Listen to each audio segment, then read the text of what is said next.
September the 22nd, 1955 saw the first ITV company Associated Rediffusion take to the air. Serving the London region weekdays, this was the first rival to the BBC television service. Other companies followed, and by 1962 the ITV invasion of Britain was complete. Made up of 15 different regional companies, ITV's key weapon against the BBC was its localised regional broadcasting. I think that regional news is very much here to stay. I imagine that the most important reason for that is simply because people like it. Historically, since ITV has been going, it's always been based upon a regional federation. And whilst people want to be able to turn on at 10 o'clock at night and hear what's happening in Russia or in the United States or what have you, there is a huge appetite for people to turn on and find out what's going on in Tunbridge or in Southampton or in London or in Carlisle. Most of the ITV companies only had one studio to serve their respective regions, which made local news very widespread and general. This problem was found by Southern Television, the ITV contractor serving the south and southeast of England. The local news programme Day by Day came from Southampton, serving the whole region. It wasn't until 1982 and the arrival of Television South that this situation was resolved. When you think of it, television isn't local at all, but it is getting localer. I think Meridian will open a place in Sussex eventually, and so that there'll be maybe a TV studio in Brighton. Now, 10 years ago, when we came here, there weren't any TV studios in Kent, except a little place that Southern Television had, above a tyre factory in Dover, which is where Coast to Coast started. Coast to Coast was quite homespun and amateurish, particularly in the early days, and everybody watched it. I think people like the people on television to be natural human beings. I think they like them to have a laugh when they can, and I don't think they mind at all if you're really upset when bad things happen. Over the new studio complex at Vinters Park in Maidstone. When it's completed, it'll be the permanent home of Coast to Coast in the southeast. But until then, we'll be bringing you Coast to Coast from our studios in Dover, and I hope you'll get to know us as well as we want to get to know you. Coast to Coast, the flagship news programme of TVS, became a success story.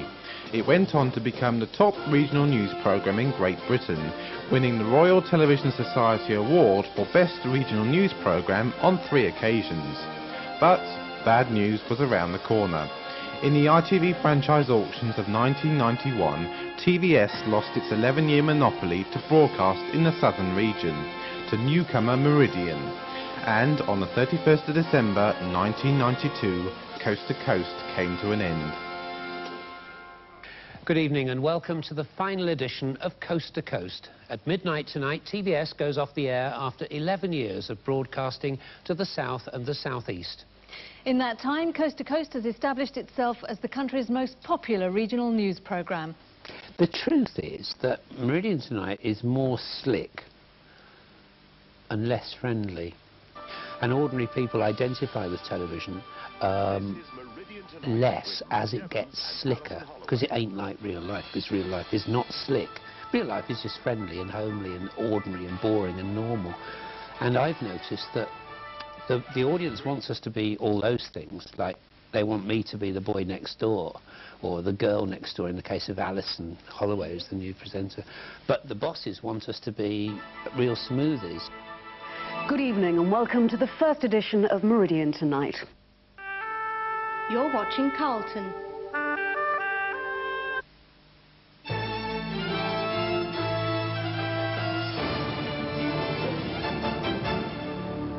Good afternoon, I'm Lindsay Charlton and this is London Today.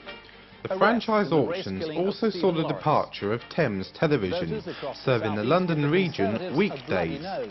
Newcomer Carlton Television, striving to provide a very different service to that of Thames, joined forces with surviving ITV company London Weekend Television, producing a new concept in regional news, the London News Network.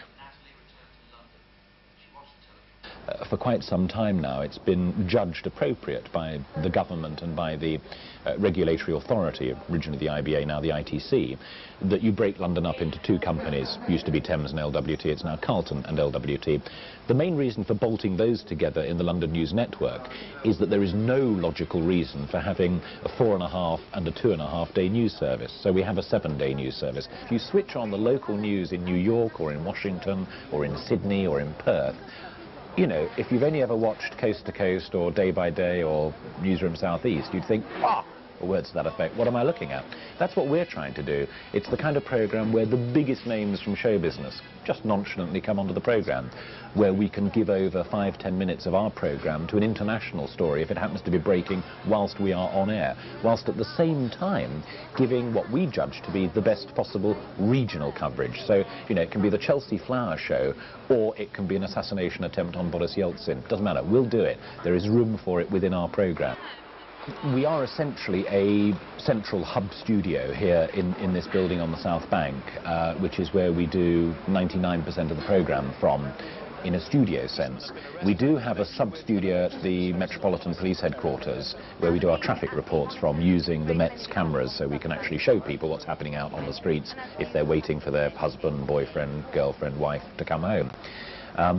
But the key difference is that we have 3 outside broadcast units, so we can, as it were, create a studio wherever we want. If the big story is in North Kent, we shall be in North Kent and broadcast live into the programme.